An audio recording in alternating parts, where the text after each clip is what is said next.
What's going on, guys? Beastly Gamer here, and welcome back to the channel. Thank you so much for joining me. Today we're going to talk about Nintendo and Nintendo Switch, and what it means for you, what it means for me, and what it means for investors.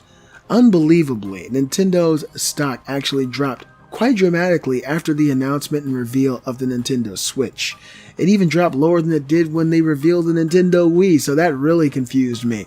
Obviously, this is not what a lot of people expected. Some people think that this is not as good as Nintendo could have done. Some people think it's better than what Nintendo was talking about. A lot of investors are a little underwhelmed by what Nintendo revealed. I think many consumers are excited about it, but nonetheless, I'll drop a link in the description. Nintendo Switch console is met with skepticism from investors. Tokyo. Nintendo unveiled its latest piece of video game hardware on Thursday, the Nintendo Switch, a shape-changing console that doubles as a traditional home-based machine and a smaller portable device. Gamers will have until March, the official launch date, to decide whether it's a must-have.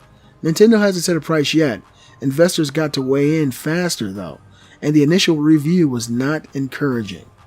Nintendo's share price plummeted 7% on Friday after trading opened in Tokyo.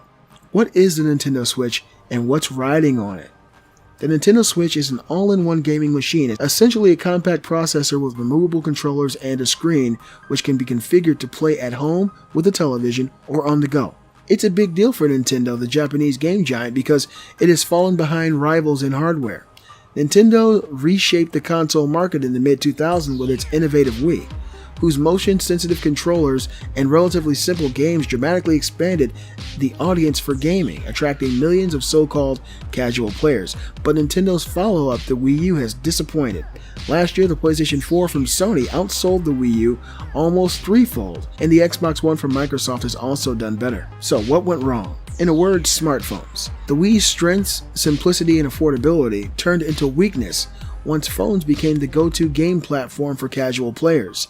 Sony and Microsoft held onto their core audience of hardcore players, people who want big screens, hefty processing power, and hyper-real graphics that phones can't provide, while Nintendo fans drifted to phone games like Angry Birds. Game developers too turned their backs on the Wii, creating a downward spiral. Fewer new games meant even less appeal. So, is the Nintendo Switch a strategic switch? Not really. Nintendo faced a choice: fight Sony and Microsoft for hardcore game fans, or try a new way of appealing to casual gamers. It chose the latter.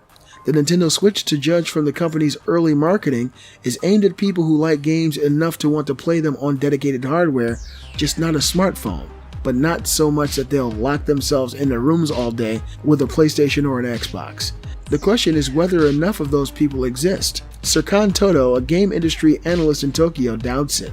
Nintendo, quote, masterfully captured, end quote, casual gamers with the Wii, he wrote on Twitter. But today, few are likely to turn away from their phones, especially when it means paying several $100s for a console, quote, it will be very difficult to get them back, end quote.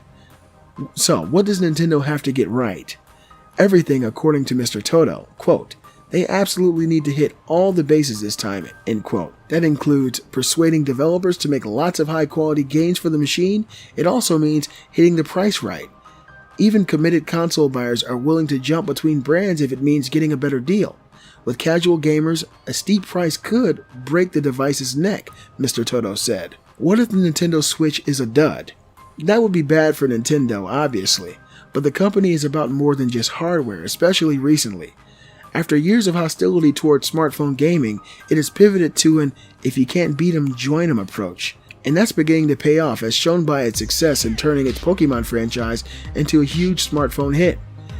Its future could lie in unlocking similar value from a game catalog that includes Mario Bros., Zelda, and other popular titles. One thing I'll say, analysts are for the most part wrong. They get paid to analyze, and very seldom are they right, especially in the gaming ecosystem. The Nintendo NX, I do believe it does have a niche kind of need, but from the outset, the gamer in us sees this thing as a possible new direction for gaming. It doesn't feel like a mobile type of device. It does look like it can go head to head with some of these newer traditional consoles. The Legend of Zelda Breath of the Wild does not look like something you're going to play on a phone. So they have stepped up graphically, and they still haven't revealed whether or not the Tegra 1 or Tegra X2 is powering this thing, but it looks really good. And the prospect of taking it on the go is just, to me, it's just overpowering.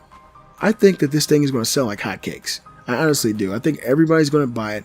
You know, I've talked to a few people on YouTube and on Twitter and places who are kind of down about it. Some people don't want the old traditional Mario and Zelda games.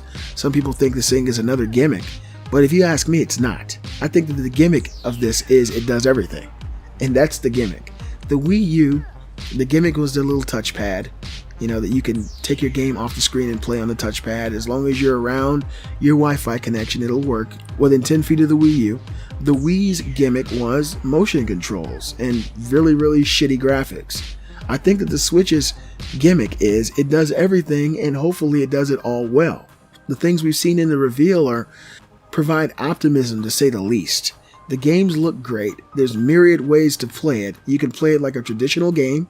You can connect the controller like a regular controller. You can play it with a regular Pro Pad. You can put the controllers on the side of the device and take it as a mobile device.